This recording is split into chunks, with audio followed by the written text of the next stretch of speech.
Boker Tov, que ces paroles de Torah soient pour la guérison de Moshe ben Rivka, Nissim ben Rivka, Daniel ben Rivka, ainsi pour la guérison de Yochanan ben Ruth Mesodi, de Moshe Refael Nissim ben Kamil, la guérison de Betty bat Rava, Daniel Tamar Atou bat Fortuné et Esther bat Rachel. Moshe Rabbeinu est un berger. Il est berger avec le troupeau de son beau-père. Et on connaît le premier dévoilement d'Hachem. Hachem se dévoile à Moshe et lui dit: j'ai vu ce que mon peuple est en train de passer. Tu iras en Égypte. Je te transmets, je te donne le plein pouvoir, la force pour aller, pour dialoguer avec Paro.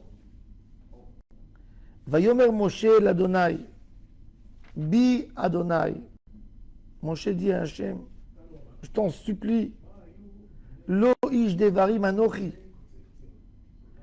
J'ai honte de parler avec les gens. Pourquoi? Parce que quand Moshe était bébé, dans la maison de Paro, la fille de Paro, Bithia, elle a amené Moshe, elle l'a adopté, elle l'a trouvé au Nil. Un jour, elle l'a mis sur les genoux de son papa, et quand Moshe était sur les genoux de Paro, il a pris la couronne de la tête de Paro, il l'a mis sur sa tête. Ils étaient pleins de superstitions. Bon, ils avaient raison en fait. Et ils ont dit: c'est celui-là qui va te découronner, il va te prendre ta couronne, il va te faire du mal. Il faut le tuer tout de suite pour garder les intérêts du peuple égyptien. Paro a essayé de défendre Moshe, mais les sages autour, ils ont dit: il faut tuer cet enfant que vous l'avez trouvé au Nil. Les sorciers. Et il y a eu l'ange Gabriel qui est venu, qui s'est déguisé en un homme. Il a dit: pourquoi tu as un enfant comme ça? En plus, la fille de Pharaon, elle adore cet enfant. Il a dit: prenez 2 assiettes. Dans une, vous allez mettre des braises et dans l'autre, des diamants. Et vous allez voir ce que l'enfant a fait par intelligence. Ce qu'il a fait. S'il prendra les diamants, ça veut dire il comprend ce qu'il fait. Et Moshe voulait s'approcher des diamants. Et l'ange Gabriel lui a fait prendre une braise et lui a mis la braise sur la bouche. Il lui a déchiré, il lui a gercé la lèvre et la langue. Et quand Moshe parlait, sa bouche était déformée. Il lui a abîmé les lèvres et lui a abîmé même la langue. C'est pour ça la raison que Akadosh Baruch Hu, quand il a dit à Moshe à quel nom il s'est dévoilé à Moshe, Eye Asher Eye. Il n'a pas dit Ado. Pourquoi il n'a pas dit Ado? Parce que Ado, ça se prononce le Dalet et le Nun de Ado avec la langue. Nun, Dalet, Nun. Il ne pouvait pas dire. Il avait la langue qui était complètement coupée en deux. Et Moshe Rabbeinu était complexé de sa manière de parler. Dès qu'il parlait, comme la lèvre, elle se déformait sur le côté. Donc les mots ne sentaient pas clairs. Et c'est pour ça que Moshe a décidé d'être berger, ne pas voir les gens, ne pas avoir affaire avec du monde, rester lui et Hachem dans les champs. Alors il dit à Hachem: tu m'as choisi comme leader du peuple, je ne sais même pas parler. Même avec les hommes, j'ai honte. Je me suis retiré de tout. Même que Moshe était prince, était au pouvoir, était roi à un moment, d'après le Midrash.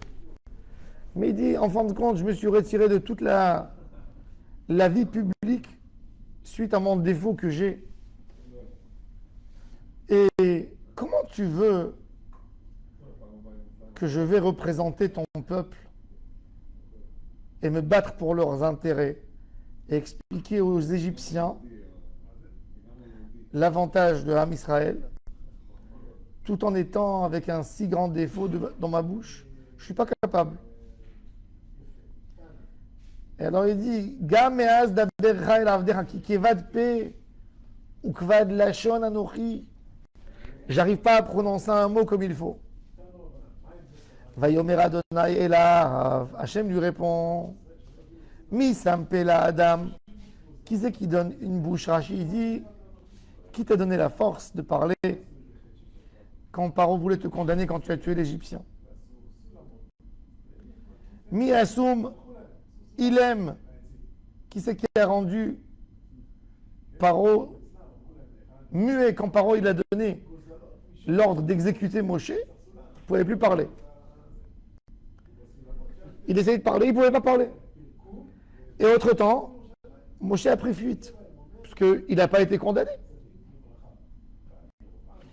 Ça veut dire qu'un homme ne peut pas prononcer de sa bouche un mot si Hachem n'est pas d'accord. O Hiresh, O Hiver, les gardiens, tous les gardiens du palais royal, ils n'ont pas vu Moshe sortir. Ils n'ont pas écouté.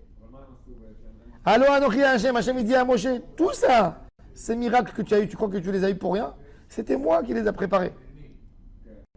Alors si moi j'arrive à faire d'un homme qui entend le rendre sourd, je peux prendre un sourd et lui faire entendre si je veux. Qui c'est qui a donné la force au muet de parler? Un bébé quand il naît un bébé, il ne parle pas. Et Akadosh Baruch Hu lui donne une force de pouvoir parler quand il commence à grandir. C'est Hachem qui donne la force. On n'a pas vu des enfants normaux mais qui n'ont pas pu parler? C'est Hachem qui donne. Alors il dit, je vais te redonner cette force. Et ça c'est la base de la... Va atalech. Va anochi eye im picha. Veoreticha asher tedaber. Akadosh Baruch Hu il dit à Moshe, tu iras. Moshe, il est humble. C'est pas qu'il ne croit pas dans ce que Akadosh Baruch Hu lui a dit. Il faut savoir que quand un homme se met récipient pour Hachem, pour faire la mission que Hachem Yitbarach lui a accordée, il devient un récipient de la Shekhinah. C'est plus ses capacités. Quand j'étais enfant, j'avais entendu d'un vieux rave de Bagdad qui assistait dans les Derachot, les cours du Ben Ishraï à Bagdad. Et il nous a dit que le Ben Ishraï était un homme avec une voix très enrouée. Très enrouée. Il n'arrivait pas à parler. Et quand il faisait la dracha, il y avait des milliers de personnes sans micro, des gens dehors, et tout le monde entendait la dracha du Rav. Il parlait tellement à voix haute qu'on sentait que ce n'était pas sa voix à lui. C'était une voix divine qu'il y avait en lui qui parlait. Parce que quand quelqu'un se met au service d'Hachem, il n'a rien besoin. Il n'a rien besoin.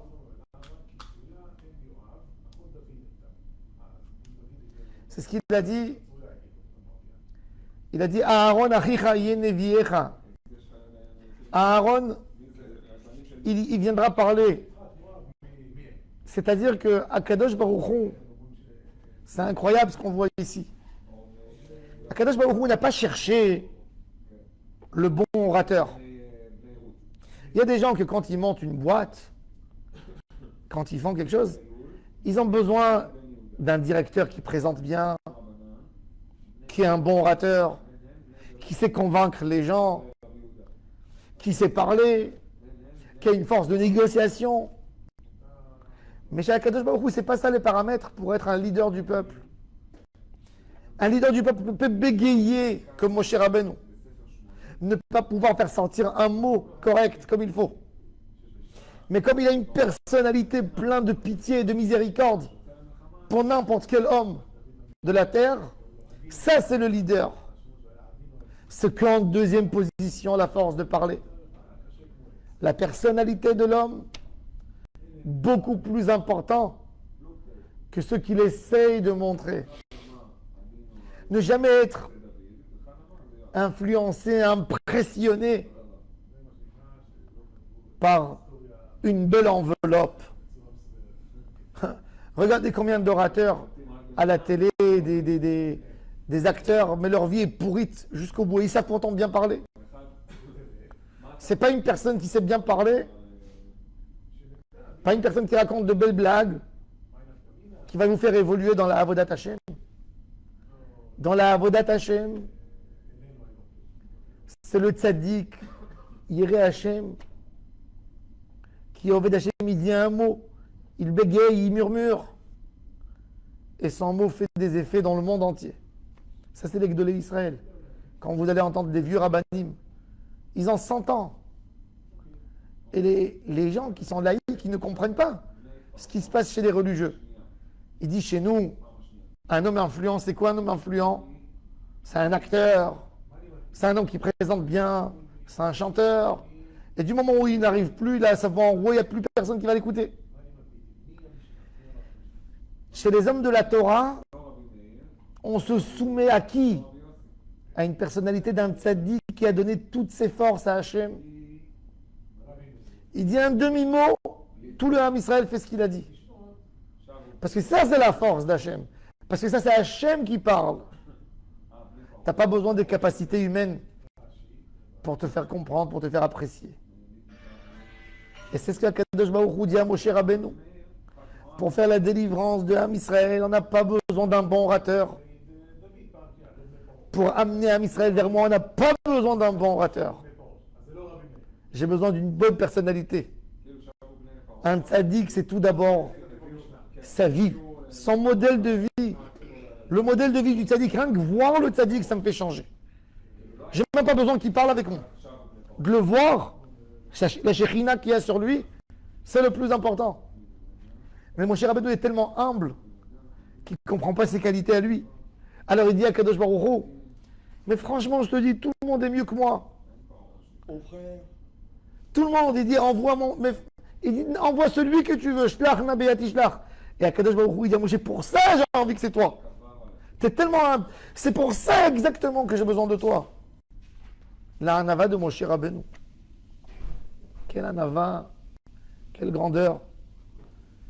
Et Akadosh Baruch Hu lui dit, Va'anochi eye im picha ve'im piu. C'est moi qui parlerai de ta bouche. Vous savez qu'est-ce que ça veut dire? Que Akadosh Baruch Hu rentre dans un corps humain et il parle à travers de la bouche d'un humain. Quelle bouche Kadosh ça doit être pour que la voix divine, elle passe par cette bouche? On ne s'imagine pas. Shechina medaberet mitor gerono. Le tzaddik, quand il parle, c'est pas lui qui parle. C'est Hachem qui parle de sa bouche. Et c'est pour ça que quand tu as un doute en Torah, tu vas chez le tzaddik de la génération et tu entends ce qu'il va dire Hachem. C'est pas lui. Ce monsieur est tellement soumis à Kadosh Baruch Hu qu'il n'a plus rien de lui-même. Il a tout donné pour Hachem. Donc même de sa bouche, c'est plus lui qui parle. C'est Kadosh Baruch Hu qui parle. Shrina medaberet mitor grono. Et ça, c'est Moshe Rabbeinu. Se soumettre une soumission totale à Hachem. C'est de comprendre, Hachem, il voit dans Moshe un homme qui ne dit pas quelque chose que Hachem lui a pas dit. Un mot, tout ce qu'il dit, c'est Hachem. Tout ce qu'il dit, c'est Akadosh Baruch Hu, c'est le Seigneur. Ça, c'est le secret du leader de Ham Israël. Que tout ce qu'il dit, c'est au nom d'Akadosh Baruch Hu. Baruch Adonai Le'olam. Amen ve Amen.